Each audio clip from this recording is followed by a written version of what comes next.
শুক্রবার দার্জিলিং জেলা চা বাগান মজদুর ইউনিয়নের পক্ষ থেকে এসডি অফিস চলো কর্মসূচি পালন করা হলো। এদিনে মিছিল শুরু হয় শিলিগুড়ি এভিউ মোড় থেকে এবং তা এগিয়ে যায় এসডি অফিসের উদ্দেশ্যে। চা বাগান শ্রমিকদের ন্যূনতম হাজিরা, জমির অধিকার এবং বেতন বৃদ্ধির দাবিতে একটি স্মারকলিপি প্রদান করা হয়। ইউনিয়নের সভাপতি সমন পাঠক জানিয়েছেন, দাবি অবলম্বনে না মানা হলে আগামী দিনে বৃহত্তর আন্দোলন গড়ে তোলা হবে। আমরা শ্রমিকরা আজকে রাস্তায় আছি। সাধারণত শ্রমিকরা কাজ করতে ভালোবাসে। চা বাগানের শ্রমিক সারাদিন কাজ করে, ওরা আজকে রাস্তায় আছে। আমাদের মূলত তিনটা দাবি। 2014 সাল থেকে মিনিমাম ওয়েজ নিয়ে আমরা লড়াই করেছি। মাত্রা পায় হচ্ছে এখন 250 টাকা।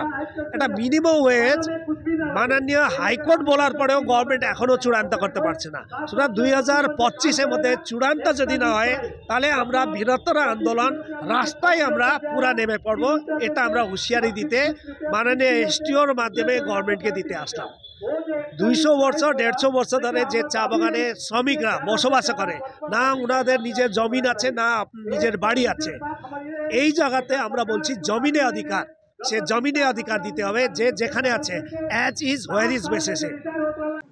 রায়গঞ্জবাসীদের জন্য সুখবর, যারা দীর্ঘদিন ধরে পেটের সমস্যায় ভুগছেন তাদের জন্য রায়গঞ্জ দিশারিতে আসছেন ব্যাঙ্গালোরের প্রখ্যাত গ্যাস্ট্রোএন্টারোলজিস্ট ডাক্তার ইরশাদ আলী, এইচএমডি, ডিএনবি। এখন থেকে প্রতি মাসে নির্দিষ্ট দিনে ডাক্তারবাবুকে দেখাতে আজই যোগাযোগ করুন দিশারি হেলথ কেয়ার, উকিলপাড়া, রায়গঞ্জ শাখায়।